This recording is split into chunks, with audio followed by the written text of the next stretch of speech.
Hello everyone, मैं मिथुन सिंह स्वागत करता हूं आप सभी का। आशा करता हूं आप सभी बहुत अच्छे होंगे। बात करेंगे बीयू भोपाल बीएड सेमेस्टर 1 के प्रीवियस ईयर क्वेश्चन पेपर की। बीयू यानी कि बरकतुल्ला विश्वविद्यालय के क्वेश्चन पेपर को हम लोग देखेंगे। पेपर नंबर आपका ये 2 है। 24-25 सेशन का ये क्वेश्चन पेपर है। पेपर का नाम है स्टेटस प्रॉब्लम्स एंड इशू। इस पेपर को हम लोग देखें उससे पहले मैं आपको बता दूं, पिछले 5 साल के जितने भी क्वेश्चन पेपर हैं बरकतुल्ला यूनिवर्सिटी के भोपाल के, सारे क्वेश्चन पेपर की पीडीएफ आपको 49 रुपये में प्रोवाइड कर दी जाएगी ताकि आप अपनी तैयारी ठीक ढंग से कर पाएं। दूसरी बात, 199 रुपये में आपको सजेशन प्रोवाइड कर दिया जाएगा। अब इस सजेशन के साथ आपको PYQ फ्री ऑफ कॉस्ट आ जाएगा। अब आपके मन में आ रहा होगा कि ये सजेशन क्या होता है। सजेशन यानी कि वेरी वेरी इंपॉर्टेंट क्वेश्चन, ऐसे सवाल जो एग्जामिनेशन में पूछे जा सकते हैं, आंसर के साथ आपको प्रोवाइड कर दिया जाएगा। ये सजेशन तैयार होता है आपके सिलेबस के अकॉर्डिंग, ये बात आप ध्यान में रखिएगा। दूसरी बात, आपका जो PYQ है प्रीवियस ईयर क्वेश्चन पेपर, इसके बेस पे तैयार होती है हमारी क्वेश्चन पेपर की सीरीज। तीसरी बात, आपका जो लेटेस्ट एग्जाम पैटर्न है यानी कि हाल के 1-2 सालों में सवाल किस तरह से बदले हैं, पूछे गए हैं, उसको ध्यान में रखकर हम लोग उन सवालों को तवज्जो देते हैं। आखिरी, मेरा खुद का एक्सपीरियंस, मैंने बीएड एमएड कर रखा है और 2-3 सालों से बात करूं मैं बिहार, झारखंड, यूपी, MP, छत्तीसगढ़, इन जगहों पे सजेशन देने का मैंने काम किया है। काफ़ी अच्छी सफलता मुझे मिली है। अगर आप भी सफलता के भागीदार बनना चाहते हैं तो यहाँ से मेरी email ID आप देख लें, yourmithunsingh@gmail.com पे आप मुझे मेल कर सकते हैं। इंस्टा पे अगर आप हो, डू फॉलो मी @imithunsingh। बाकी आप मुझे व्हाट्सअप कर सकते हैं 7979054474 पे। चलिए आगे देखते हैं किस तरह के सवाल जो है यहाँ पर पूछे गए थे। सीधे मैं आपको PDF की ओर लेकर चलता हूँ। ये रहा आपका PDF, यहाँ से आप PDF को देख पाएंगे। वेट अ मोमेंट, ये रहा आपका पेपर। यहाँ पे देखिए क्वेश्चन पेपर आपका जो है ये है फर्स्ट सेमेस्टर का क्वेश्चन पेपर। पेपर नंबर 2 है ये, status problems and issues paper का नाम है। चलिए 3 घंटे का वक्त आपको मिला था, मैक्सिमम आप 75 नंबर यहाँ से ला सकते थे। ठीक है जी। अब आगे देख लेते हैं किस तरह के सवाल पूछ लिए गए थे एग्जामिनेशन में, वो भी आपको जो है देखना जरूरी है।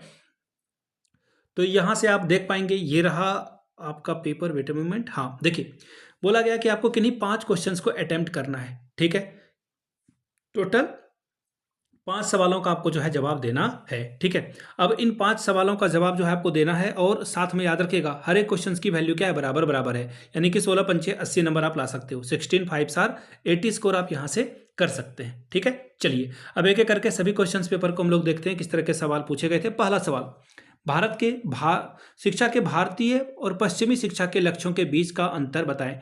Differentiate between Indian and western AIIMS of education, यानी कि भारत की जो शिक्षा व्यवस्था है वो क्या अचीव करना चाहती है पढ़ाई के माध्यम से, और जो पश्चिमी सभ्यता है वो क्या अचीव करना चाहती है, उसके बारे में बात कीजिए।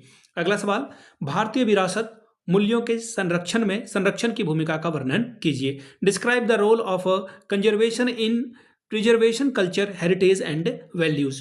तीसरा सवाल, भारत में प्राचीन शिक्षा प्रणाली की मुख्य विशेषताओं और पहलुओं पर चर्चा करिए। Discuss the salient features and aspects of ancient education system in India. चौथा सवाल, भारत में शिक्षा की एक राष्ट्रीय प्रणाली विकसित करने की दिशा में प्रयासों पर प्रकाश डालिए। Highlight the efforts towards involving a national system of education in India. पांचवा सवाल, नई शिक्षा नीति 1986 कार्य योजना 1992 की प्रमुख विशेषताओं का वर्णन करें। Describe the aim of the new education policy 1986 and programme of action 1992। छठवां सवाल देखिए क्या बोला गया है। CBSE और ICSE पर संक्षिप्त में टिप्पणी लिखिए। 2 बोर्ड है, दोनों ही इंग्लिश मीडियम बोर्ड है, आपको पता है। तो इन बोर्ड के बारे में जो है आप बताएं कि ये किस तरह का बोर्ड है, क्या क्या काम यहाँ पे ये करती है, इसके बारे में आपको बताना है। अगला सवाल, स्कूल शिक्षकों की दक्षता और उत्पादकता बढ़ाने के लिए विभिन्न कार्यक्रमों का वर्णन कीजिए। यानी कि describe the various programmes and the enhancing efficiency and productivity of school teachers. आठवां सवाल, भारत में माध्यमिक विद्यालय के शिक्षक की दक्षताओं और कार्यों की रूपरेखा की व्याख्या कीजिए। Explain the competencies and the job profile for secondary school teachers in India. तो ये था आपका पेपर नंबर 2। आगे आने वाले समय में और भी पेपर आपको जो इसी चैनल पे मिल जाएगा। एक प्लेलिस्ट मैंने बनाई है सेमेस्टर 1 BU भोपाल के लिए, उसे फॉलो करिएगा। आगे बढ़ें उससे पहले और वीडियो को समाप्त करें उससे पहले पिछले 5 साल के जितने भी क्वेश्चन पेपर हैं वो 49 रुपये में आपको प्रोवाइड कर दिया जाएगा और 199 रुपये में आपको सजेशन प्रोवाइड कर दिया जाएगा। यहाँ से मेरी email ID आप देख लें, yourmithunsingh@gmail.com पे आप मुझे मेल कर सकते हैं। इंस्टा पे अगर आप हो, डू फॉलो मी @imithunsingh। बाकी आप मुझे व्हाट्सअप कर सकते हैं 7979054474 पे। वीडियो को आपने यहाँ तक देखा, प्यार दिया, इसके लिए आप सभी का बहुत बहुत शुक्रिया। Have a good day.